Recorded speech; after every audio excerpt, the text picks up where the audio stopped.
Rodrigo, va a presentar el acto. Lo va a presentar el director del lugar donde trabajo, el periódico Crónica Popular, Rodrigo Vázquez de Prada. Y luego vamos a hablar un poquito Liliana y yo un poquito menos, y luego Óscar, Marisa y Ruth van a leernos un pedacito pequeño. Buenas noches, muchas gracias por su asistencia. Me corresponde a mí abrir el acto indebidamente, pero la única razón de que yo esté aquí al frente de esta mesa es que soy codirector de un periódico digital llamado Crónica Popular, que salió el año pasado, el 16 de septiembre. Desde entonces estamos online. Es un periódico de la izquierda transformadora, para toda la izquierda transformadora, formada por un equipo donde están representadas todas las tendencias. Eso que ayer o anteayer hizo Izquierda Unida en la dirección, nosotros un año antes ya lo habíamos hecho en Crónica Popular. Digo esto porque efectivamente es importante que cuando se hable de la izquierda hagamos pedagogía. Y la pedagogía la hacemos efectivamente escribiendo en este periódico periodistas y profesionales anarquistas, comunistas, trotskistas, independientes de distintas tendencias.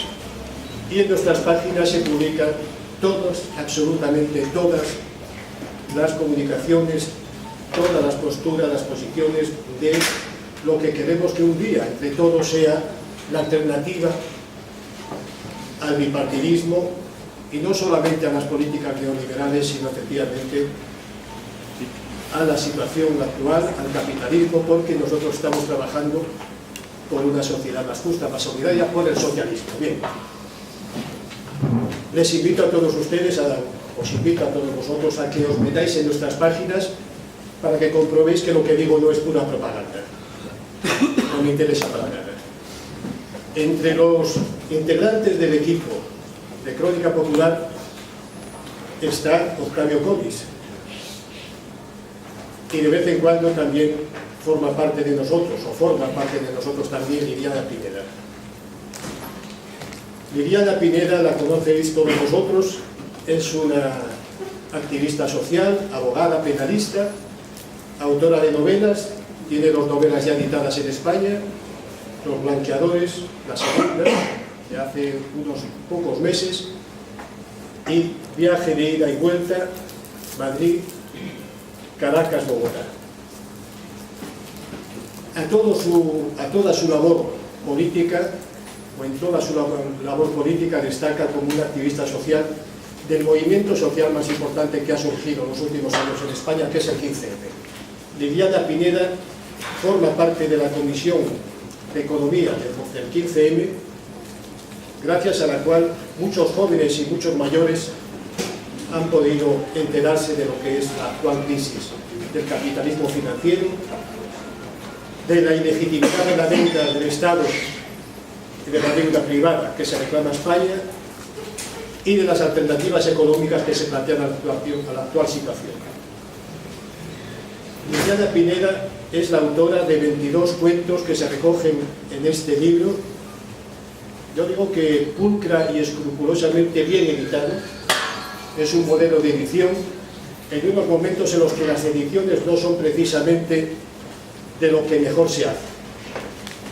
Hoy ya no salen bien los libros, ni incluso por las correcciones, porque han desaparecido de las imprentas, de los talleres de edición, aquellas figuras ilustradas que eran los correctores de pruebas. Bueno, todos recordamos que los primeros socialistas españoles eran tipógrafos, y se ha cambiado mucho el mundo editorial, el mundo de la prensa, el mundo de las artes gráficas, y resulta que evidentemente hoy es muy difícil encontrar libros bien editados. Bien, pues frente a esas carencias de la edición española, Arimasaín, Vidas contadas, es un libro perfectamente editado. Son 22 cuentos en los que Liliana Pineda pone no solamente una escritura muy limpia y fresca, sino también toda la maravillosa imaginación creadora que los latinoamericanos saben imprimir al realismo mágico. Los leeréis y veréis que efectivamente no hago tampoco ninguna exageración. Lidia de Pineda escribe muy bien y muy bien escritos están estos cuentos. Escribir un cuento no es nada fácil y ya en 1892 mi paisano Leopoldo Alas Clarín, que naturalmente fue un gran escritor y crítico literario y tiene como obra cumbre La Regenta, pues dio a la luz 30 relatos cortos que son absolutamente impecables, que son un modelo de lo que es el cuento, la narración corta. Y él decía en 1892 que efectivamente escribir un cuento no es más difícil ni menos que escribir una novela. Pero, siendo así, para escribirlo bien, para escribir un cuento, también como se tiene que escribir una novela, hace falta ser escritor. Liliana Pineda es una gran escritora y el ejemplo está en este libro con 22 cuentos, con 22 relatos cortos. Ella explicará después por qué el título es además Aín. Ella nació en el departamento de La Guajira, en Colombia, vive aquí hace 2 décadas y tiene todos los elementos naturalmente para poder contarnos la villa, el pueblo, la población de Aremasaín, porque recuerda y rememora en este libro de cuentos esta población donde creo que nació, bueno, en cualquier caso está en el departamento de La Guajira donde ella nació. El libro cuenta con otras tantas ilustraciones, 22 ilustraciones de Octavio Collis. La primera de ellas, yo se lo decía por la mañana en el Consejo de Redacción de Crónica Popular, Octavio Collis recuerda en esta portada tan preciosa que ha hecho a Marcha Dada. Y creo que lo recuerda bien. No es ninguna copia, sino efectivamente una recreación superadora, una recreación positiva de un gran pintor. Pero en cualquiera de las 22 ilustraciones, Octavio Collis demuestra efectivamente que es un gran pintor. Él se denomina, o le denominan algunos de los que hablan de él, como un pintor furtivo. Pero es que es un pintor furtivo porque no solamente es pintor y grabador, sino también escritor, autor de teatro, periodista, y todo eso lo convierte en un personaje pues renacentista, como decíamos hace unos días que lo fue Chicho Sánchez Ferlosio, al que se hizo un merecido homenaje en el Ateneo. Entonces, en las páginas de Crónica Popular, Octavio Collis lleva publicando semana tras semana una serie de ilustraciones que efectivamente tienen una fuerza plástica preciosa, tremenda. La última, él es el autor de 2 secciones fundamentales en Crónica Popular, una de ellas El Señor Morales, que están siendo reproducidas en periódicos latinoamericanos, y otra de ellas, que empezó hace unas semanas, son sus retratos infames. Los retratos infames los escribe además él, y los retratos infames que han salido hasta ahora pues son de 3 personajes que naturalmente pasarán a la historia universal de la infamia, como son Esperanza Aguirre, Ronco Varela y Rodrigo Nano. Bueno, os invito también a que entréis en las páginas de Crónica Popular para contemplar, saborear y efectivamente convenir conmigo en que las ilustraciones de Octavio Collis bien merece ver Crónica Popular. Yo venía aquí embarcado por Octavio y decía, caray, no me corresponde hablar, hay otros que tendrían que estar aquí haciendo mejor, y pensaba que efectivamente el acto se iba a celebrar en lo que es la sala del teatro, y venía casi por eso que los actores denomináis el miedo escénico, el pánico escénico. Yo solamente subí a un escenario en el año 75 para expresar a los actores en huelga, en aquella huelga impresionante que tienen los actores, la solidaridad del movimiento democrático de periodistas. Y la verdad es que ahora me costaba mucho pensar que iba a volver, ¿cuántos años? 40 y tantos años más tarde. Bueno, lo he hecho con mucho gusto. Creo que efectivamente el libro de Liliana Pineda y Octavio Collis bien merece que estemos aquí todos reunidos, y no quiero olvidarme de que el libro cuenta también con un prólogo escrito por una de las periodistas más ilustradas que tenemos, más combativas, que, como dice la solapa del libro, no se calla nunca, no se rompe nunca la lengua, Mercedes Arancibia. Mercedes Arancibia es una periodista de la generación nuestra. Aquí algunos de nosotros ya somos sesentones. Está también, a mí me agrada mucho ver a compañeros como José Luis Delgado, que además de periodista es pintor, grabador, como Cayo Collis, y con el que trabajé junto con Mercedes Arancibia en un periódico desaparecido y que naturalmente nadie recordará, que se llamaba Nuevo Diario.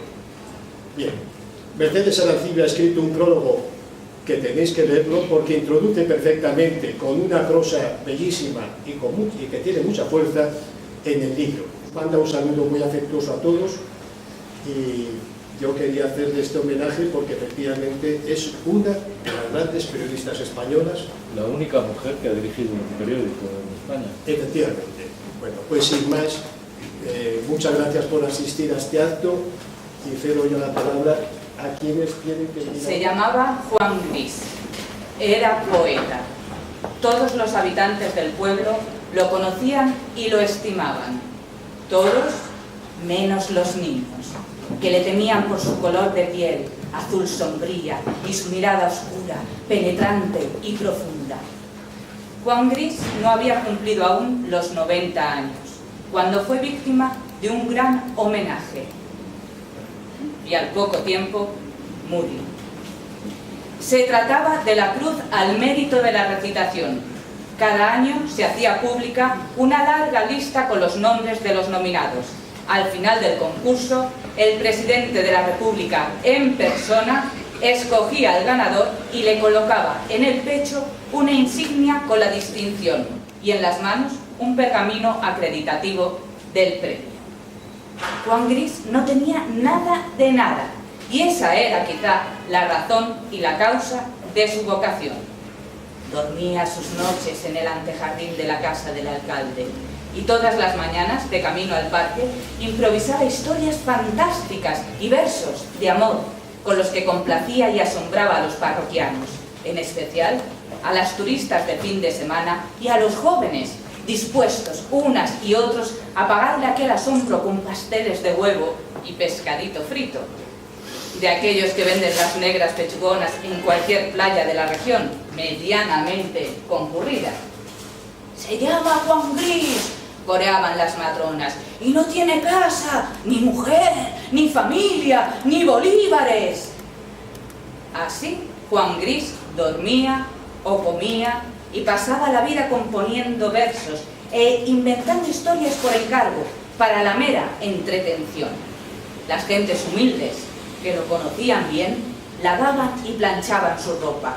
Por eso siempre se le veía limpio, aunque rara vez se duchara por completo o se cortara los pelos y las uñas. Pero aquel año de 1986 ganó, y aquello le destrozó la existencia. En realidad, para ser justos, el homenaje no fue definitivo para su ruina.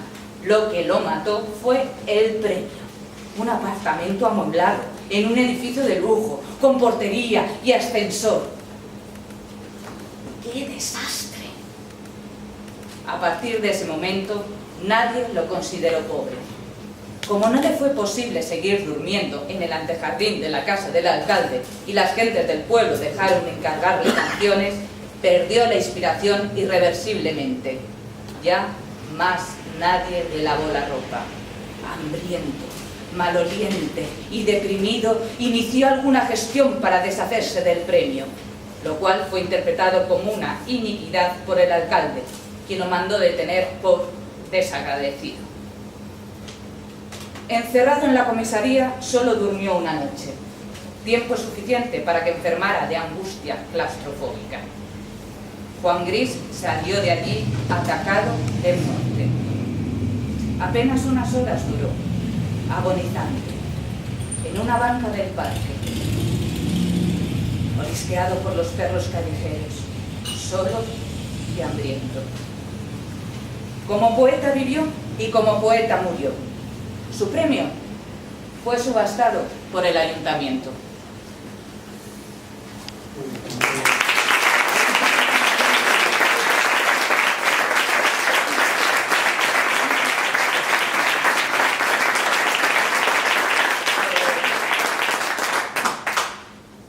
Muchas gracias. Es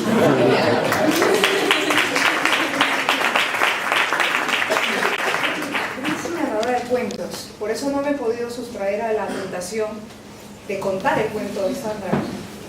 Y eso, de alguna manera, los autores a veces se dan cuenta de que eso es un poco perpetrar el cuento, ¿no?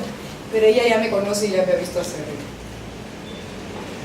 La noche de San Crisóstomo, María, la Virgen guardadora del hostiario, fue poseída por los incubos. Aquella tarde había sido una tarde especialmente calurosa de septiembre.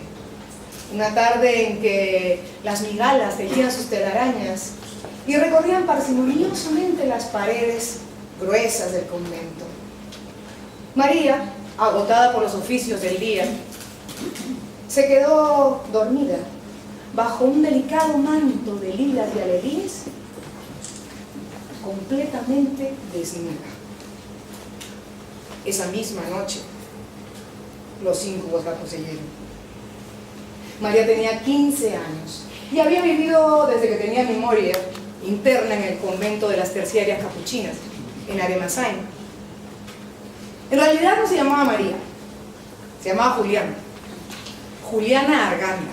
Pero a las monjas les gustaba decirle María porque su rostro les recordaba el de la Virgen de cobre que había en la puerta del oratorio. María no conocía la impiedad. Las monjas la habían inculcado desde pequeñita los misterios del dogma, el amor por los objetos sagrados, el culto por las misas de todos los días. Bueno, no se perdía una sola de las 3 misas de guarda. Asistía a cada una de ellas sin excepción todos los días y además rezaba y cantaba con auténtico fervor las letanías, antífonas, responsos que le había enseñado la Madre Teresina. La Madre Teresina había sido su iniciadora en los cultos de la Virgen, de los santos, de las ánimas benditas del purgatorio y también en la veneración de la imagen del Sagrado Corazón. Las monjas sabían que en tanto María se mantuviera pura y casta, corría ese peligro. Corría el peligro de que los incubos que merodeaban todas las noches el monasterio la vejaran, la poseyeran y la inmolaran en un altar al Dios oscuro. Por eso cada día, cuando terminaba el último oficio, la recluían en una celda y la cubrían cuidadosamente con el manto de lilas y alelíes que ellas mismas habían tejido para alejar a los demonios, siguiendo antiguos preceptos religiosos que solamente ellas conocían. Pero aquella tarde, los incubos habían colocado sopor de adormidera en el ambiente de la celda.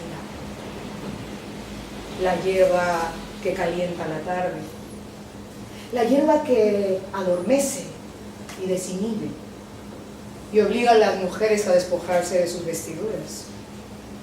Y así fue como ocurrió. El misal quedó abierto en la página 14, la que cuenta la Anunciación de la Virgen. Una araña colgaba elástica del techo y la luz que se filtraba por entre los resquicios de la puerta iluminaba suavemente los pechos morenos de María, ligeramente descubiertos bajo el manto de lilas y alelíes. Ella suspiraba con tibieza, ajena a todo lo que estaba ocurriendo a su alrededor. Ante aquella imagen seráfica, los incubos se sintieron especialmente inspirados y aguardaron con impaciencia las 9 campanadas, porque las 9 campanadas anunciarían la hora impía del diablo septembrino, que habría de engendrarse esa misma noche en el vientre de María. No se atrevieron a tocarla. Estuvieron contemplándola durante largo tiempo desde su escondite en la penumbra de la celda, hasta que por fin la cubrieron, le cubrieron el rostro con la sábana, y entonces sí, uno a uno, lamieron cada gota del líquido perlado que brotó del centro de María. De entre sus piernas, cuidadosamente abiertas por los íncubos. Aquí y allá penetraron todos sus orificios, acariciaron y tocaron sus pequeñas entradas y salidas, se empaparon de sus jugos y sus aromas hasta quedar ebrios, exhaustos.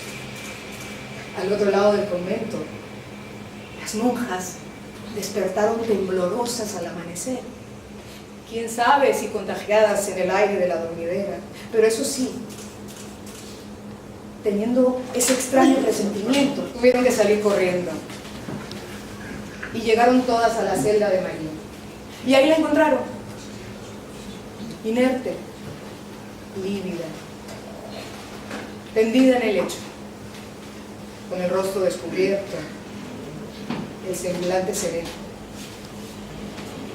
Los íncubos, ahitos, saciados como nunca, yacían profundamente dormidos junto a ella.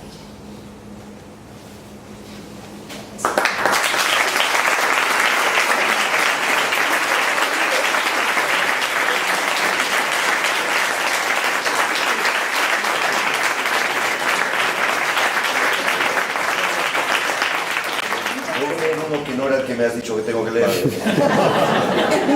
sabía. No, es que bueno, si lo acaso luego leo el otro, pero este es un poema que se llama La Loca, si me permitís. Sí. Vamos, es un placer, es que me lo han sugerido y bueno, pues allá va. Disculpad la torpeza. Bueno, pues nada, vamos allá. Después de arrancarse a los enfermos dioses, subió en un carro atestado de creyentes, escupiendo con asco y con fastidio los humos que brotaban de su bolsa. Y en la plaza de los desahuciados, porque hacía mucho calor, aunque desnuda, la lluvia corriendo por sus hendeduras levantó las faldas de las grandes señoras para que gozaran como ella del helaje.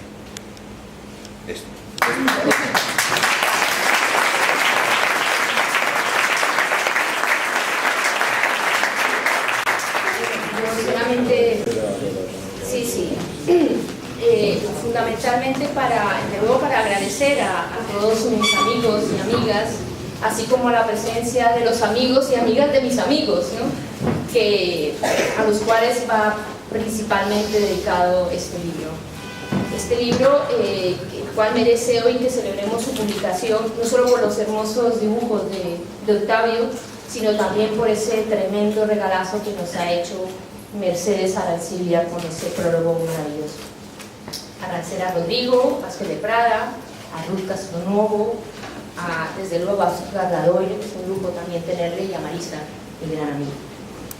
Yo voy a intentar muy brevemente explicar por qué se llama Aremasain, Vidas Contadas. Aremasain es un lugar imaginario que construí en la infancia, pero que realmente existe en la Guajira colombo-venezolana y es apenas algo más que un caserío, ¿no? Podría estar en cualquier lugar del Caribe, o en los Andes, o en el centro de Madrid, incluso al este de Venezuela, o incluso en algún lugar de África. En realidad es un lugar bueno, que recuerda un poco la infancia, pero también mi llegada a Madrid y sobre todo los últimos años 2011 y 2012. Es un relato de vidas contadas desde una mirada caleidoscópica o de foro y tal, y aunque parezca realmente un homenaje a la infancia, es más un libro dedicado, o cada uno de los relatos es algo dedicado a aquellos autores o personajes que aman mis amigos, ¿no? Por ejemplo, los versos bisílabos que aparecen al principio y al final, pues están dedicados a los mineros, ¿no?, que marcharon sobre Madrid hace unos meses. También el último bisílabo, que es dedicado a Mayo, está realmente, se lo escribió a un compa que se iba para el Perú, un gran compañero que estuvo en los primeros días de la acampada del 2011. Margarita el Cohete y Hugo el Quincemayista fueron escritos pensando en mis amigos Salvador Llobé y Darío Ruiz Gómez, quienes me enseñaron las obras de Silverberg y de Baustowski. Eustacio el Cuestionista fue dedicado a un chico que se llamaba Santiago, como bien sabe Marisa Amado aquí presente, y está inspirado en los personajes de las obras infantiles de Rafael Pombo, un poeta, libretista de óperas y fabulista nacido en Popayán en el siglo XIX. Y aunque el personaje del juez en el relato titulado Doña Eulalia y el juez está inspirado en Carlos Vivar, tristemente célebre, la verdad es que surgió de un regalo maravilloso que me hizo Gonzalo Marín, estando yo en circunstancias un poco jodidas, y el regalo fue una historieta titulada Fantomas contra los vampiros multinacionales, una utopía realizable narrada por Julio Cortázar en 1975 y cedida al Tribunal Russell, que también inspiró ese TCJ del que ahora estamos trabajando, ¿no? Bien, Ligia Abadía Milonguera fue escrito de un tirón en la cocina de un pintor llamado Carlos Granada, y su lectura se hizo a partir de la inspiración de Paulo Coelho, pintor, de Marcel Esbós, una historia que parte del libro de relatos más maravilloso que se haya escrito según Borges y que se titula Vidas Imaginarias, y que es también el título del libro el título que inspira el libro que presentamos. La Loca es el poema maravilloso que ha leído Oscar Ladori, es un poema dedicado a Antonín Artaud. Está escrito y reescrito muchas veces pensando en la Plaza Salenque, en esos desahuciados que están ahora mismo acampados al frente de Bankia, y que gracias a la preciosa ilustración de Octavio, quien se enamoró de la palabra helaje con que termina el poema, realmente por eso lo hemos publicado, ¿no? Elisa la Buscadora surge de la lectura de un libro de José Saramago, que me regaló Enrique Ortega de Miguel, quien a lo largo de media vida me ha regalado también los lugares y las historias que han marcado todos estos relatos.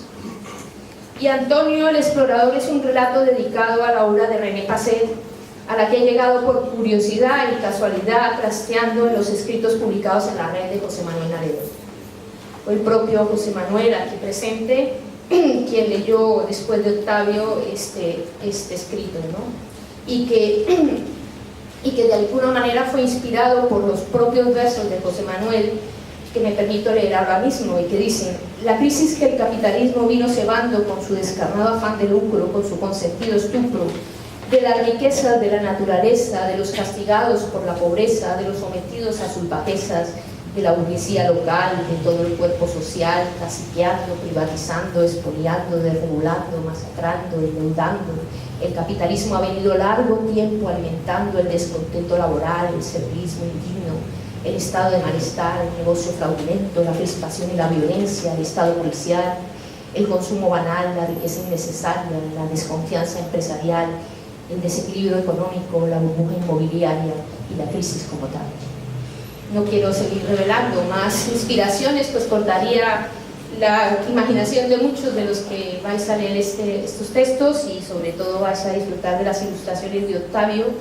Un lujo extraordinario para mí hacer esto juntos, junto con Dora Orduña, que, en fin, ya se ha dicho 1000 veces, es la responsable de que esto haya salido tan bellamente editado. No os podéis imaginar la satisfacción que tengo de haber podido publicar este libro con Octavio y con Dora.